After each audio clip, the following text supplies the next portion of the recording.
Très bon vendredi à toutes et à tous et bienvenue dans ce nouveau numéro du journal de l'économie. 2 milliards de dollars pour soutenir l'industrie égyptienne. Le programme est annoncé par le gouvernement d'Abdel Fattah al-Sisi. Le Cameroun sera présent sur le marché sous-régional et local des capitaux en 2020. Le pays pourrait mobiliser 422 milliards de francs CFA. Enfin, l'Union européenne va octroyer 33 millions d'euros au Togo entre 2019 et 2020 pour accompagner la mise en œuvre des réformes. Lancement annoncé d'un programme de 100 milliards de livres égyptiennes pour soutenir l'industrie du pays.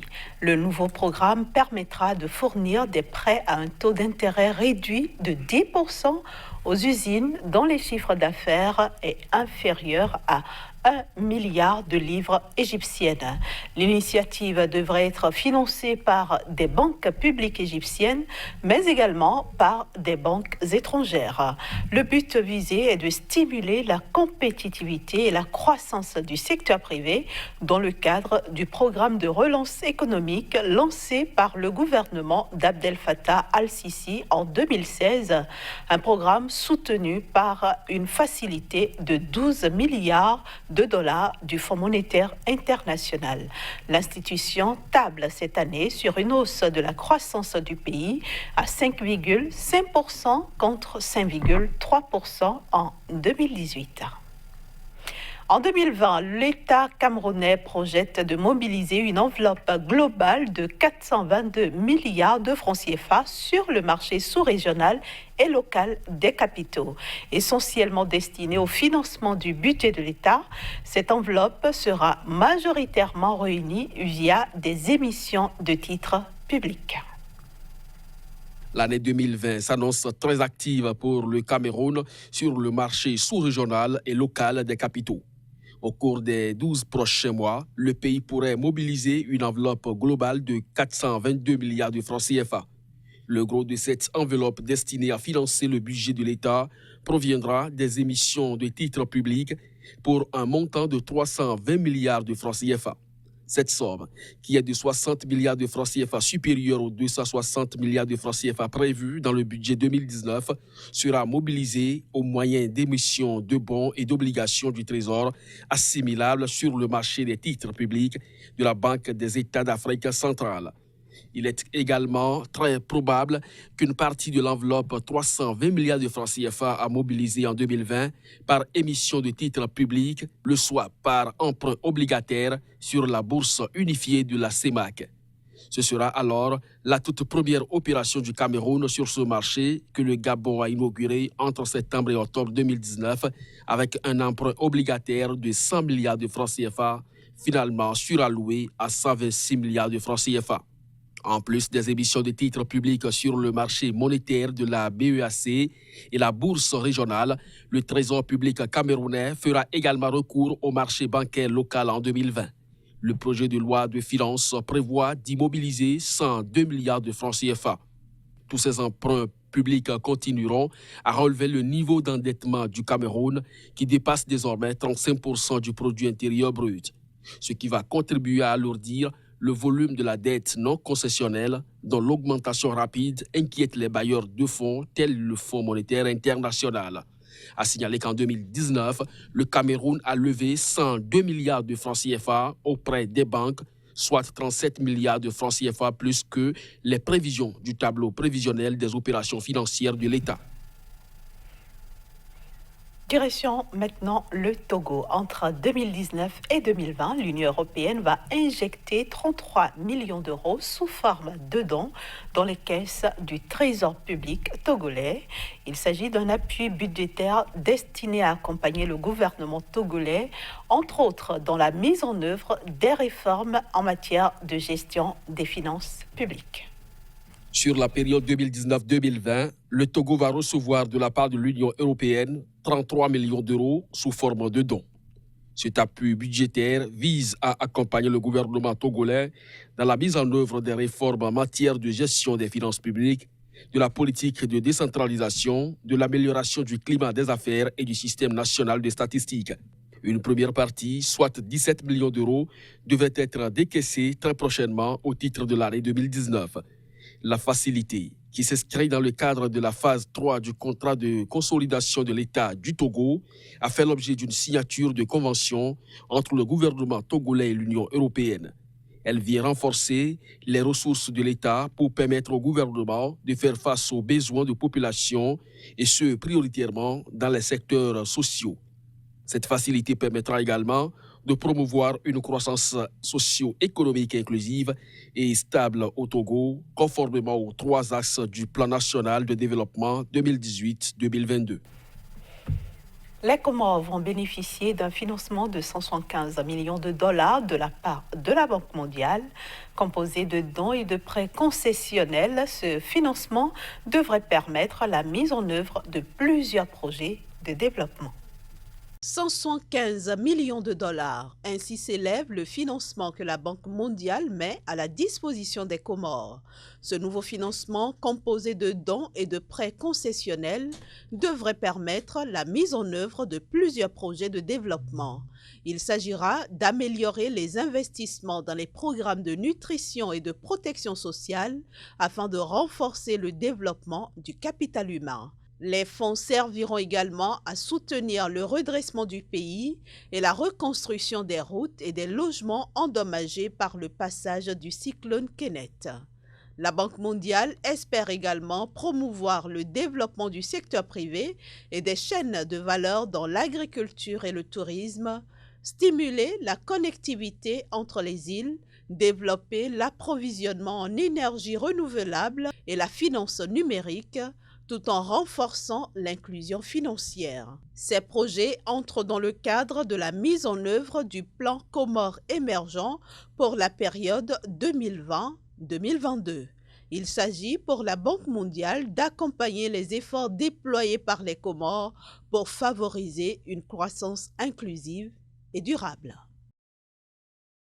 Et ce sera tout pour la première partie de ce journal de l'économie. On se retrouve juste après une petite pause pour la suite.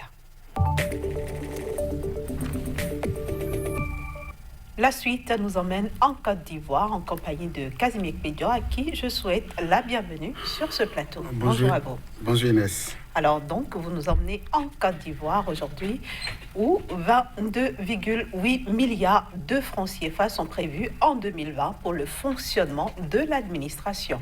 N'est-ce pas un budget soutenable pour... Est-ce que, je vais dire, un budget soutenable pour Issa Coulibaly?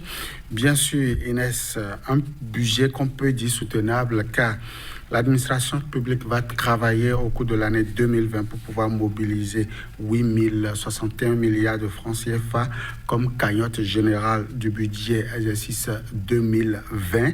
Et ceci avec un budget de 22,8 milliards, enfin 22,8 milliards pour être plus précis, pour Issa Coulibaly, vous l'avez dit tantôt. Ceci représente environ 0,28% donc de la cagnotte totale, soit une augmentation pour le compte de l'année 2020 de l'ordre de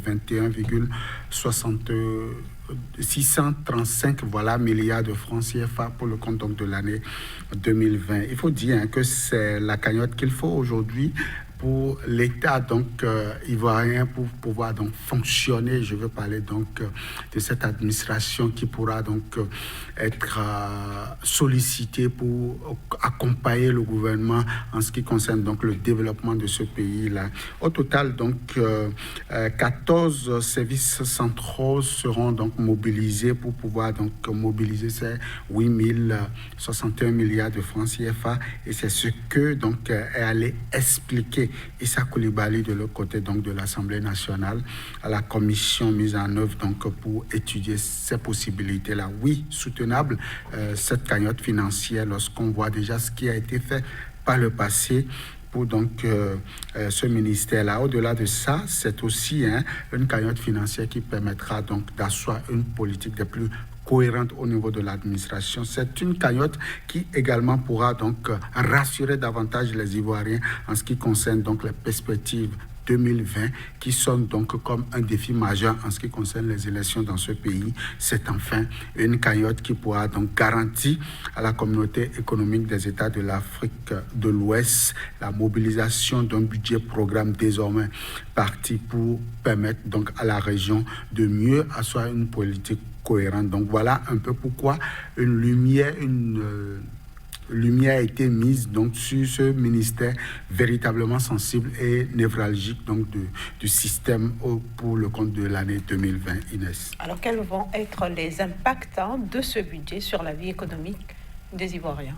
C'est déjà donc la mobilisation de la cagnotte de 8 061 milliards de francs CFA contre 7 334,3 milliards de francs CFA pour le compte donc de l'année 2019, soit donc un taux de croissance de 9,9% pour 2020. Il faut déjà dire que pour cette mobilisation, la Côte d'Ivoire compte continuer donc la politique d'assainissement des finances publiques entamée depuis quelques années. La Côte d'Ivoire également compte garantir aux investisseurs un mieux-être en ce qui concerne donc le paiement de la dette soutenable pour le compte de l'année 2020. La Côte d'Ivoire enfin compte asseoir une politique des plus meilleures en ce qui concerne donc sa participation donc à l'éveil d'une économie des plus robustes pour la région. Je veux parler donc de l'Union économique et monétaire ouest-africaine.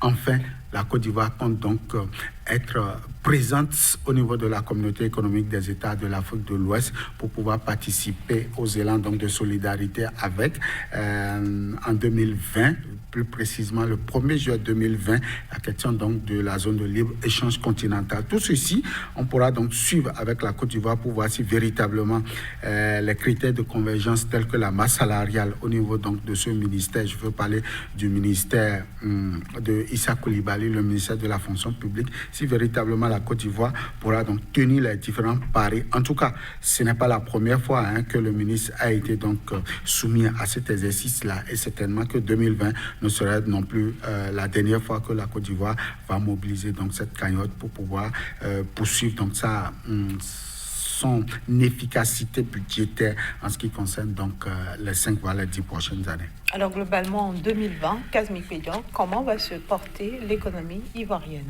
Alors un taux de croissance des plus solides, environ, la Côte d'Ivoire mise actuellement sur un taux de croissance de 8%.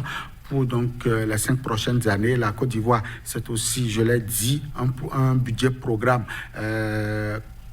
tenant compte donc des principes de convergence de l'Union économique et monétaire ouest-africaine. La Côte d'Ivoire, c'est aussi une économie, le leader donc en termes donc de l'économie au niveau de la sous-région ouest-africaine. La Côte d'Ivoire pourra également tenir donc la question de la parité entre donc le franc CFA et l'euro, tout ceci en lien direct donc avec l'évolution du prix de pétrole sur le marché international. Donc tout ceci, il faut déjà dire que ce ne serait pas une année budgétaire des plus faciles. En tout cas, nous allons observer, comme je l'ai dit, pour voir si véritablement la locomotive pourra encore tenir le pari donc de la destination finale qui est 31 décembre 2020 pour voir si la Côte d'Ivoire reste et demeure ce pays à économie prospère. Merci beaucoup. Merci à vous, Kazmi Pédian, et bon week-end. À vous de même. Voilà, chers amis téléspectateurs, nous sommes à la fin de ce numéro du Journal de l'économie, mais restez sur SICA puisque nos programmes continuent.